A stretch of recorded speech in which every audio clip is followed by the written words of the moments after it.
So there's a lovely story about Major Shand, who's Camilla's dad, and he is regarded as a hero by many. His story is fascinating, a really, truly lovely, honourable sort of man. And he was in his mid-70s when all these reporters were gathered around and banging on her doors and banging on her windows, and he was with Camilla for moral support. And he flung open the front door of her home, and all the reporters, who seemed to be all men at that stage, were gathering around. And he said, "Gentlemen, in this family, we keep our traps shut." And then he shut the door with a flourish. And they all thought, we're not going to get any more out of them. And they went. So that was a lovely little story. But her whole family, Estella, they support her. She can rely on them. They're good, good people, the Parker Bowles. And as you can see from her son recently standing up for her, saying that she didn't have her eye on the crown. She just loved Charles. So, you know, they're a good family, and I really admire the support that they show her. It's actually a really nice little story about when they first met Camilla, because there was a reason behind it.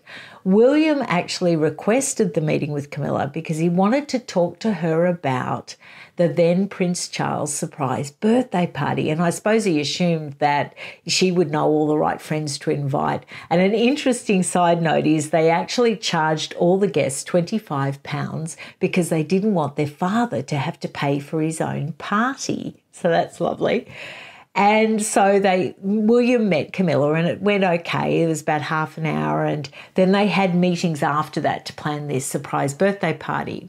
And Harry's meeting didn't happen on the same day. It happened a few weeks after that. Harry's quite nasty and sneery about it, saying, oh, maybe she was as bored as I was, you know, which I thought was a bit unnecessary, and I'm sure wasn't how he felt at the time, because at the time, back then, whenever he was asked about Camilla, he was quite glowing about her and pleased that his father was happy. So, you know, the story changed, let's say. But there's a lovely story about that party. William and Harry had actually put together a bit of a number for the party, a surprise performance. And the full Monty film was really popular at that time, so they decided to do the full Monty. But of course, they'd sort of rehearsed it that they would leave their undies on and stuff. Well, 14-year-old Harry got a bit under the weather, a bit pissy boos at the party, and he stripped everything off, all hanging out everywhere, ran completely naked all around the party, all through the guests, and evidently Prince Charles was just mortified. He went bright crimson. And it was Camilla that actually said, oh, look, you know, don't worry, boys will be boys. And, ho, ho, ho, ho, ho. So I thought that was a lovely story, because I could just imagine Harry doing that, couldn't you? Now, the leaking and briefings thing, you probably know by now, is the fact that when she had that first meeting with William, that it was leaked to the media. And it wasn't actually Camilla. It was her very inexperienced assistant at the time who told her husband. And then they knew someone else, and it got in the paper.